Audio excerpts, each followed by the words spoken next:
Hot ಬಾಕ್ಸಲ್ಲಿರುವ chapati ಒದ್ದೆ ಆಗ್ತಾ ಇದೆಯಾ? ಹಾಕಿದ ತಕ್ಷಣ ನೀರು ಹೊಡ್ಕೊಳ್ತಾ ಇದೆಯಾ?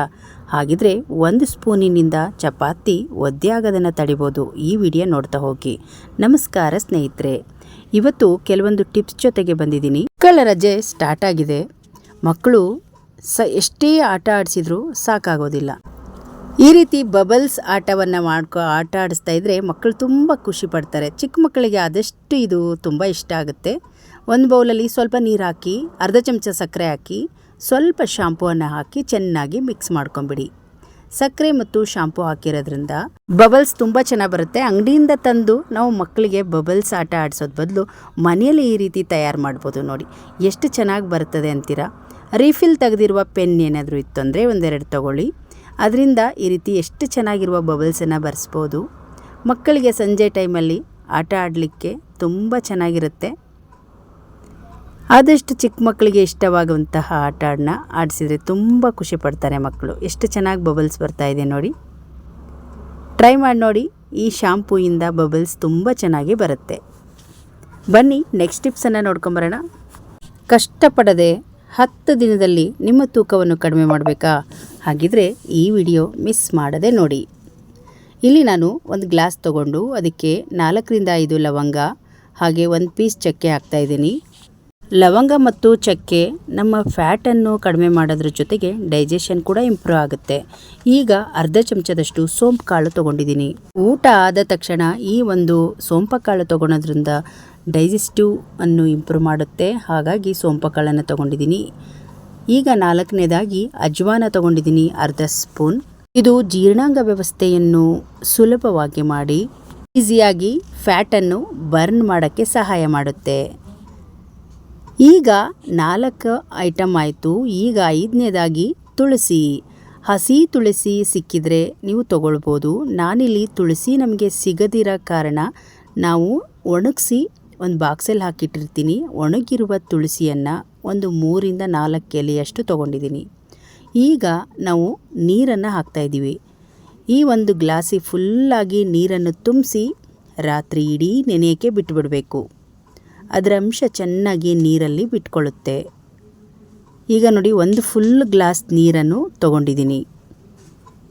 ಹಾಕಿರುವ ಪ್ರತಿಯೊಂದು ಐಟಮ್ಸ್ ಆಗಿರ್ಬೋದು ನಮ್ಮ ಜೀರ್ಣಾಂಗ ವ್ಯವಸ್ಥೆಗೆ ತುಂಬಾ ಒಳ್ಳೆಯದು. ಫ್ಯಾಟನ್ನು ಬೇಗ ಕರಗಿಸುವಂತಹ ವಸ್ತುಗಳನ್ನು ನಾವು ಇದಕ್ಕೆ ಹಾಕಿದ್ದೀವಿ.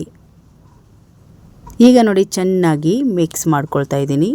ನಮ್ಮ ಹೊಟ್ಟೆಯಲ್ಲಿ ಸೇರಿಕೊಂಡಿರುವ ಕಲ್ಮಶವನ್ನು ತೆಗೆದು ಹಾಕಲಿಕ್ಕೆ ಈ ನೀರು ತುಂಬಾ ಸಹಕಾರಿಯಾಗುತ್ತೆ.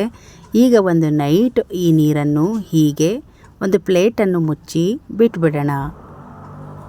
ಬೆಳಗ್ಗೆ ಒಳಗೆ ಚೆನ್ನಾಗಿ ನೆಂದಿರುತ್ತೆ. ನಂತರ ನಾವು ಈ ನೀರನ್ನು ಸೋಸಿ ಒಂದು ಸಿಪ್ಪು ತೊಗೊಳ್ಬೇಕು.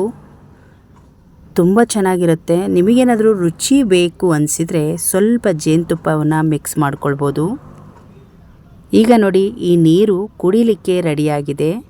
ನಿಮಗೆ ಒಂದು 10 ದಿನದವರೆಗೂ ನೀವು ಒಂದೊಂದೇ ಗ್ಲಾಸ್ ಈ ನೀರನ್ನು ಕುಡಿದ್ರೆ ಸಾಕಾಗುತ್ತೆ. ಇದರ ರಿಸಲ್ಟೇ ನಿಮಗೆ ಗೊತ್ತಾಗುತ್ತೆ.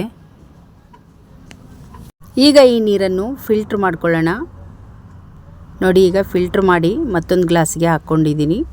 ಇದಕ್ಕೀಗ ಇನ್ನೊಂದು ವಸ್ತು ಅಂದರೆ ನಿಂಬೆಹಣ್ಣಿನ ರಸವನ್ನು ಹಾಕಿ ಈ ನೀರು ಕುಡಿತಾ ಇದ್ದರೆ ನಮ್ಮ ಹೊಟ್ಟೆಗೆ, ಜೀರ್ಣಾಂಗ ವ್ಯವಸ್ಥೆಗೆ ಮತ್ತು ಕೆಲವೊಂದು ಸಲ ಅಸಿಡಿಟಿ, ಗ್ಯಾಸ್ಟ್ರಿಕ್ ಸಂಬಂಧಪಟ್ಟಂಗೆ ನಮಗೆ ಈ ಒಂದು ಹೊಟ್ಟೆ ನೋಯ್ತಾ ಇರ್ತದಲ್ಲ, ಅದನ್ನು ಕೂಡ ಕಡಿಮೆ ಮಾಡುತ್ತೆ.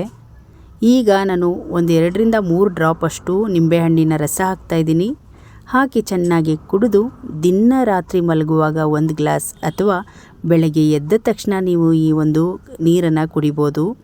ಮಾಡಿಟ್ಟು 3 ರಿಂದ 4 ಅವರ್ ವೆಯ್ಟ್ ಮಾಡಬೇಕು. ನಂತರ ಅದರ ಅಂಶ ಎಲ್ಲ ನೆಂದಿರುತ್ತೆ. ನಂತರ ನೀವು ಫಿಲ್ಟ್ರ್ ಮಾಡಿ ಈ ನೀರನ್ನು ಕುಡಿಬೋದು. ತುಂಬ ಸುಲಭ, ಮನೆಯಲ್ಲೇ ಮಾಡಿಕೊಳ್ಳುವಂಥದ್ದು.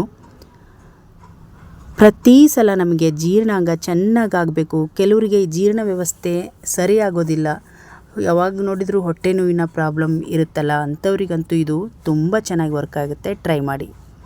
ಈಗ ನಾವು ಚಪಾತಿನ ರೆಡಿ ಮಾಡಿ ಹಾಟ್ ಬಾಕ್ಸಲ್ಲಿ ಹಾಕಿರ್ತೀವಿ, ಮೆತ್ತಗಿರುತ್ತೆ ಅಂತ. ಒಂದು ಸುಮಾರು ಚಪಾತಿ ಮಾಡಿರ್ತೀವಿ. ಡ್ಯೂಟಿ ಹೋಗೋರು ಬೆಳಗ್ಗೆನೇ ಚಪಾತಿ ಮಾಡಿರ್ತಾರೆ. ಹಾಟ್ ಬಾಕ್ಸಲ್ಲಿ ಹಾಕಿಟ್ರೆ ಅದೆಲ್ಲ ಫುಲ್ಲು ಒದ್ದೆ ಆಗಿಬಿಡುತ್ತೆ. ಈ ನಾವು ತೋರಿಸುವ ಟ್ರಿಕ್ಕನ್ನು ಫಾಲೋ ಮಾಡಿ ಸ್ವಲ್ಪನೂ ಒದ್ದೆ ಆಗೋದಿಲ್ಲ. ಒಂದೆರಡು ಸ್ಪೂನನ್ನು ಈ ರೀತಿ ಮೇಲೆ ಇಟ್ಟು ನಂತರ ಮುಚ್ಚಳವನ್ನು ಮುಚ್ಚಿ, ಸ್ವಲ್ಪನೂ ನೀರು ಒಡ್ಕೊಳ್ಳೋದಿಲ್ಲ, ತುಂಬ ಚೆನ್ನಾಗಿರುತ್ತೆ. ಮೇಲೆ ಚಪಾತಿ ಮೇಲೆ ಅಥವಾ ಚಪಾತಿ ಕೆಳಗಡೆ ಆದರೂ ಸ್ವಲ್ಪನೂ ನೀರು ಬರೋದಿಲ್ಲ. ಈ ಟಿಪ್ಸನ್ನು ಫಾಲೋ ಮಾಡಿ, ತುಂಬ ಚೆನ್ನಾಗಿ ವರ್ಕ್ ಆಗುತ್ತೆ. ಮತ್ತು ಇನ್ನೊಂದಂದರೆ ಕಾಟನ್ ಬಟ್ಟೆಯನ್ನು ಇಟ್ಕೊಂಡ್ರೆ ಅದು ತುಂಬಾ ಒಳ್ಳೆಯದು. ಈಗ ನೋಡಿ, ನಾನು ತೆಗ್ದಿದ್ದೀನಿ, ಸ್ವಲ್ಪ ಕೂಡ ನೀರಿನ ಅಂಶ ಇಲ್ಲಾಂದರೆ ಇದ್ರ ಮೇಲೆ ನೀರು ಬರ್ತಾ ಇರುತ್ತೆ. 2 ಅವರ್ ಬಿಟ್ಟರೆ ಬಿಸಿ ಬಿಸಿ ಚಪಾತಿ ಹಾಕಿದರೆ ನೀರು ಬಂದು ಹಾಳಾಗಿಬಿಡುತ್ತೆ. ನಂತರ ಇಲ್ಲಾಂದರೆ ನೋಡಿ, ಈ ರೀತಿ ಕಾಟನ್ ಟವಲ್ ಅಥವಾ ಕಾಟನ್ ಬಟ್ಟೆಯನ್ನು ಈ ರೀತಿ ಹಾಟ್ ಬಾಕ್ಸ್ ಒಳಗಡೆ ಇಟ್ಟು ನೀವು ಎಷ್ಟು ಚಪಾತಿ ಮಾಡಿರ್ತೀರೋ ಆ ಚಪಾತಿನೆಲ್ಲ ಹೀಗೆ ಹಾಕಿ ಇದ್ರ ಮೇಲೆ ಈ ರೀತಿ ಬಟ್ಟೆಯನ್ನು ಮುಚ್ಚೋದ್ರಿಂದ ಕೂಡ ಸ್ವಲ್ಪ ಕೂಡ ವೆಟ್ಟಾಗೋದಿಲ್ಲ. ಅದರಲ್ಲಿರುವ ನೀರಿನಂಶ ಬಟ್ಟೆ ಎಲ್ಲ ಎಳ್ಕೊಂಡ್ಬಿಡುತ್ತೆ. ತುಂಬ ಚೆನ್ನಾಗಿರುತ್ತೆ ಚಪಾತಿ. ಈ ಟಿಪ್ಸ್ ಅಂತೂ ಪ್ರತಿಯೊಬ್ಬ ನಮ್ಮ ಮಹಿಳೆಯರಿಗೆ ತುಂಬ ಯೂಸ್ಫುಲ್ ಅಂತಲೇ ಹೇಳ್ಬೋದು.